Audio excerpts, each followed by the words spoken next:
Hola dong followers, Fabio di sini. Salam kenal. Gimana kabar kalian semua? Semoga kalian baik-baik saja dan diberi rejeki yang berlimpah. Kali ini saya mau membahas donghua berjudul Sword Star episode 145, menceritakan Luo Feng di dunia pasca apokaliptik yang penuh dengan monster cerdas saat ia menjadi seorang pejuang dan secara bertahap berlatih meningkatkan kekuatan dan mengatasi berbagai kesulitan. Jika kalian suka dengan alur ceritanya, jangan lupa tekan tombol like-nya. Pada episode sebelumnya, Luo Feng telah memilih nisan kekacauan 9 semesta sebagai metode latihan yang bisa membawanya ke puncak kekuatan. Namun Luo Feng kalah dari klonnya sendiri saat bertarung di level pertama Heavenly Bridge atau jembatan penghubung langit. Setelah kekalahan itu, ia menerima pesan anonim yang menyarankan Luo Feng untuk membangun fondasi sebagai pengguna senjata Yanshen dengan mempelajari metode Floating Blood atau metode aliran darah terlebih dahulu.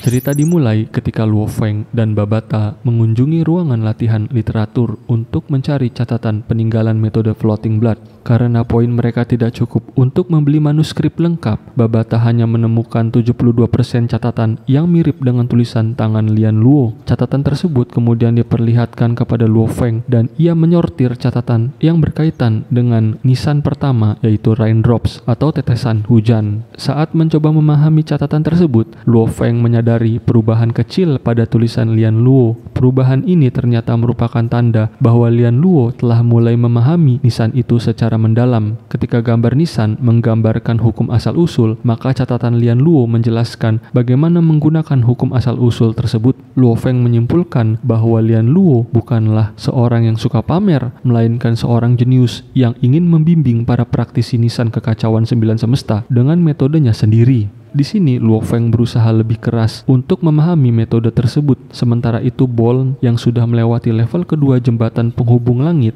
tetap berlatih dengan tekun. Rong Jun yang mendapat perhatian dari sosok raja sebuah kerajaan semesta juga tidak kalah hebat dibandingkan Boln. Memikirkan kedua sosok hebat itu membuat Luo Feng merasa kurang percaya diri. Meskipun ia memiliki referensi dari catatan Lian Luo, ia belum mendapatkan metode Floating Blood yang lengkap sehingga kemajuannya lambat. Karena itu, jika Luo Feng ingin melewati level pertama, ia harus mencari cara lain. Di ruangan yang sama, Luo Feng melihat Boln berdiri diam menatap catatan Lian Luo. Babata memberitahunya bahwa Boln sudah berdiri di sana cukup lama. Awalnya Luo Feng ingin pergi, tetapi karena penasaran, ia mendekati Boln dan bertanya apakah Boln juga sedang mempelajari catatan Lian Luo. Boln menjawab tidak, karena catatan tersebut tidak terlalu cocok untuknya. Boln hanya kagum dengan kesabaran Lian Luo yang berlatih selama 3000 tahun. Luo Feng mengakui bahwa Lian Luo adalah jenius bertarung nomor 1 pada masanya dengan tingkat kesabaran yang luar biasa. Selain itu, Lian Luo memiliki saingan dan sering diremehkan oleh orang lain. Ia adalah seseorang yang telah melewati banyak kesulitan sehingga tidak ada yang mampu menyainginya. Boln mulai berbicara lebih banyak mengungkapkan pandangannya tentang Lian Luo. Menurutnya memang baik menghadapi kesulitan, tetapi tujuan asli Lian Luo sepertinya bukan untuk bersaing dengan orang lain. Boln merasa Lian Luo mengubah perilakunya bukan karena pengaruh orang lain. Alasan Lian Luo mampu berlatih begitu lama adalah karena ia menganggap saingan sejatinya adalah dirinya sendiri. Bagi Boln, bersaing dengan diri sendiri lebih sederhana dan lebih baik. Sebagai sesama jenius dalam pertempuran para jenius, Luo Feng merasa pemahaman Boln tentang Lian Luo lebih mendalam dibandingkan dengan dirinya. Boln juga memberikan saran kepada Luo Feng, jika ingin mencari cara lain untuk meningkatkan diri, ia bisa mencoba pergi keluar kota. Setelah memberikan saran, Boln pun pergi. Mengingat apa yang pernah dikatakan oleh Venerable Nine Swords atau Jujian, kota primordial chaos memiliki 3 harta utama dan harta ketiga berada di area luar kota. Tanpa membuang waktu, Luo Feng segera menuju perbatasan kota. Di sana ia menemukan sebuah pilar dengan tulisan yang menjelaskan keberadaan Primal Chaos Beast atau monster kekacauan di luar kota. Monster-monster spiritual dari wilayah rahasia ini memiliki inti yang jika didapatkan dapat mempercepat pemahaman tentang hukum asal semesta. Oleh karena itu, monster kekacauan disebut sebagai harta ketiga. Luo Feng bertanya kepada Babata apakah monster kekacauan itu sendiri adalah harta ketiga. Babata menjelaskan bahwa ada tulisan terakhir yang belum dilihat Luo Feng yang berbunyi, keluar dari kota berarti tanpa perlindungan dan itu akan mengancam keselamatan. Tiba-tiba terdengar suara mengerikan dan kuat dari sebuah planet di luar kota. Suara itu begitu dahsyat hingga menggema ke seluruh alam semesta, membuat semua orang merasa tertekan. Raungan tersebut bahkan terdengar hingga area utama kota Primordial Chaos, menunjukkan bahwa monster itu bukanlah monster biasa. Tak lama setelah itu, beberapa orang terlihat memasuki kota dari arah gerbang. Saat mendekat, mereka ternyata adalah Wukka, Rongjun, dan Long Yun.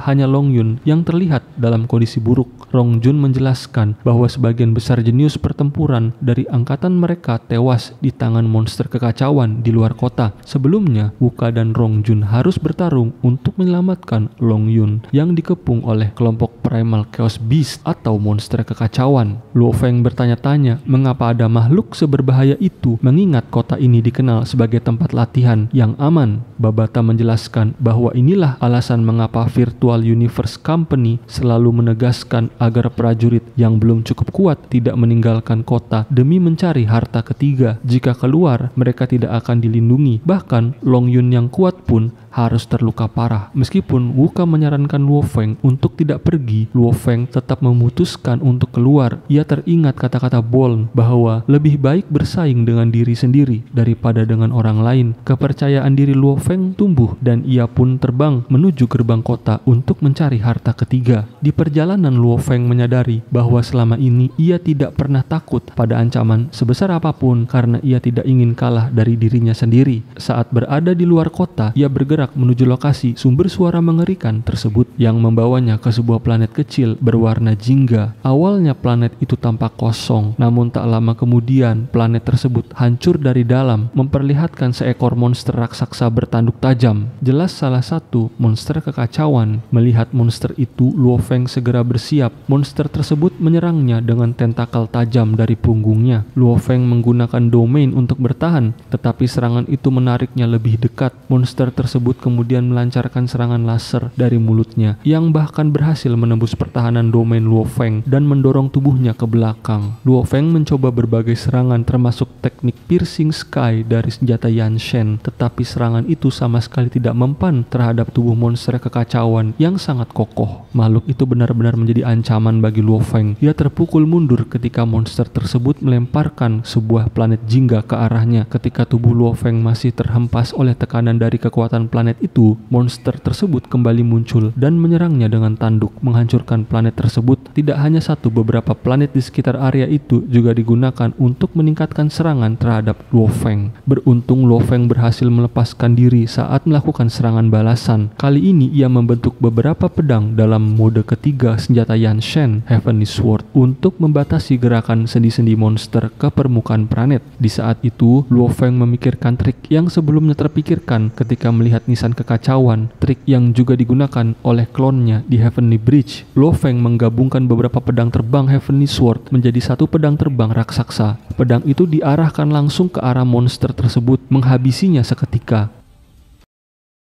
Setelah binasa, tubuh monster kekacauan menghilang, meninggalkan sebuah objek hijau bertekstur tidak beraturan, yaitu inti dari monster itu yang dikenal sebagai harta ketiga. Dengan menyerap inti tersebut, Luo Feng mendistribusikan esensinya ke tiga tubuhnya. Tubuh Golden Horn Beast dan klon Mosha atau klan Demon Killer mendapatkan peningkatan pemahaman yang signifikan tentang hukum asal-usul, tipe logam dan ruang. Meskipun tubuh manusianya tidak berkembang pesat, tetap mengalami sedikit perubahan setelah menyerap inti tersebut. Setelah menyerap inti monster kekacauan, monster-monster tersebut muncul kembali, dan kali ini lebih dari satu. Banyak jenius yang wafat di tempat tersebut, namun Luo Feng yang memiliki alasan kuat untuk terus maju, dengan senang hati menantang kelompok monster mengerikan itu. Jika ia tidak bisa menghadapinya, Luo Feng bisa melarikan diri karena kecepatannya di atas rata-rata dibandingkan yang lain. 8 bulan berlalu dengan cepat selama tantangan Heavenly Bridge. Selama 8 bulan ini, Boln berhasil menembus satu level lagi, yaitu level ketiga, sementara Rongjun dan Jalas baru berhasil melewati level pertama. Kini siapa jenius berikutnya yang akan menyelesaikan level pertama? Apakah itu Luo Feng yang terlihat sudah berada di Heavenly Bridge dan sedang mempersiapkan tantangannya? Di area lobi, Wukka dan Rongjun sedang membicarakan Jalas yang sikapnya menjadi arogan setelah melewati level pertama. Ini sebagai balas dendam terhadap Luo Feng yang mengalahkannya di dalam Genius Battle. Terakhir kali, alien itu selalu mengatakan bahwa dia bisa mengalahkan Luo Feng dengan mudah jika keduanya bertarung lagi. Semua orang pun fokus pada Luo Feng yang kembali menantang level pertama di Heavenly Bridge, siap untuk melancarkan serangan. Luo Feng mengeluarkan teknik dari mode ketiga, senjata Yanshen Heavenly Sword yang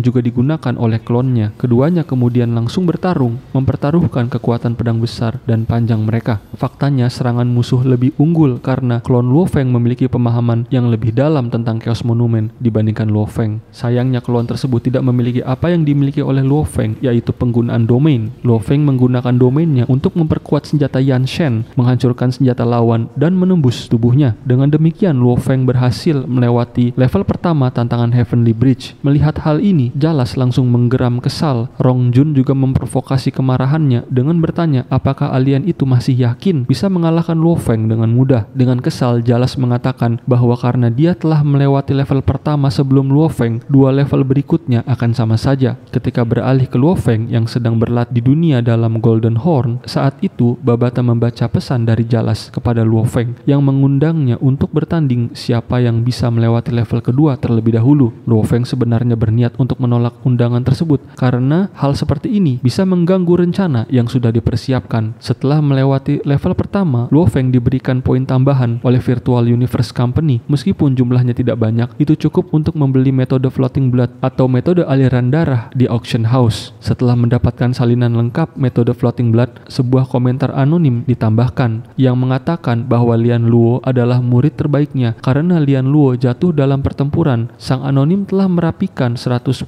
volume dari metode Floating Blood. Meskipun Lian Luo telah wafat, sang anonim ingin karya kerja kerasnya diteruskan kepada junior yang juga memilih nisan kekacauan 9 semesta. Anonim tersebut sangat terharu karena Luo Feng membeli teknik itu atas sarannya dan berharap Luo Feng akan berlatih dengan keras agar teknik tersebut dapat terus diwariskan ke generasi berikutnya. Melihat isi pesan tersebut, Babata sangat yakin bahwa orang anonim itu adalah King Zhenyan yang mampu menyempurnakan teknik murid-muridnya dan bahkan menyarankan kepada pemula agar bisa diteruskan. Karena Lian Luo dan King Zhenyan sudah berusaha keras, Luo Feng tidak akan menyia-nyiakan kesempatan itu. Beberapa waktu setelah menggunakan metode Floating Blood dalam latihannya, Luo Feng merasakan pemahaman tentang gambar pertama tetesan air semakin mendalam. Kode-kode rumit yang ia lihat dalam gambar tersebut sebenarnya adalah pembaruan kode yang berisi 108 misteri tentang hukum asal-usul. Dengan menggunakan metode Floating Blood, Luo Feng dan klon Mosanya bisa memahami lebih baik. Namun Luo Feng masih tidak puas karena kemajuannya masih sangat lambat. Babata kemudian menyarankan agar dia beristirahat dulu karena memahami semuanya bisa memakan waktu ratusan bahkan ribuan tahun. Namun Luo Feng bertekad untuk memahami gambar-gambar dalam nisan kekacauan 9 semesta secepat mungkin karena dia tahu bahwa suatu saat nanti Ratu Serangga pasti akan membuat masalah di bumi.